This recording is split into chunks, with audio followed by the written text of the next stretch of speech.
Edgbaston టెస్టుల్లో allrounder ప్రదర్శనతో team India ఘన విజయం సాధించింది. బ్యాటింగ్ మరియు బౌలింగ్ లో అదరగొట్టి ఇంగ్లాండ్ కు షాక్ ఇచ్చింది. ఇక్కడ గెలుపు లాంఛనమే అనుకున్న ఇంగ్లాండ్ ఊహించని రీతిలో ఓటమి చవిచూసింది. దీంతో ఇప్పుడు సిరీస్ 1-1గా మారింది. ఈ సిరీస్ లో భాగంగా మూడో టెస్ట్ జూలై 10 నుంచి లార్డ్స్ లో జరగనుంది. ఈ నేపథ్యంలో రెండో టెస్టులో పరాజయం పాలైన ఇంగ్లాండ్ ఎలాగైనా లార్డ్స్ లో గెలవాలని ప్లాన్ చేస్తుంది. దీంతో పేస్ బౌలర్లకు మరింత అనుకూలించే పిచ్ ను సిద్ధం చేయాలని సూచించింది. అందుకు తగ్గట్లుగానే జోఫ్రా ఆర్చర్, గస్ అట్కిన్సన్ ను జట్టులో చేర్చుకుంది. ఈ నేపథ్యంలో టీమిండియా మేనేజ్మెంట్ కూడా తుది జట్టు ఎంపికపై కసరత్తు చేస్తుంది. పేస్ పిచ్ ను ఉపయోగించి భారత్ ను బోల్తా కొట్టించాలని చూస్తున్న ఇంగ్లాండ్ ను ఓడించేలా ప్లాన్స్ వేస్తుంది.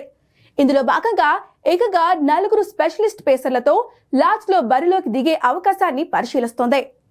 అంతేకాదు వర్క్ లోడ్ మేనేజ్మెంట్ లో భాగంగా రెస్ట్ ఇచ్చిన బూమ్రాను ఈ మ్యాచ్ లో ఆడించే అవకాశం ఉంది.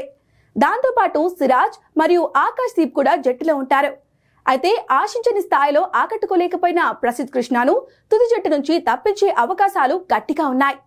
అతని ప్లేస్ లో left arm pacer Harshdeep Singh test debut చేసే అవకాశం ఉన్నట్లు కూడా తెలుస్తోంది. ఇదిలా ఉండగా పేస్ బౌలింగ్ కు అనుకూలించే లార్డ్స్ లో టీమిండియా 4 పేసర్లతో బరిలోకి దిగే అవకాశం ఉన్నట్లు తెలుస్తోంది. దీనికోసం 4+1 అనే ప్లాన్ చేస్తున్నట్లు వార్తలు వస్తున్నాయి.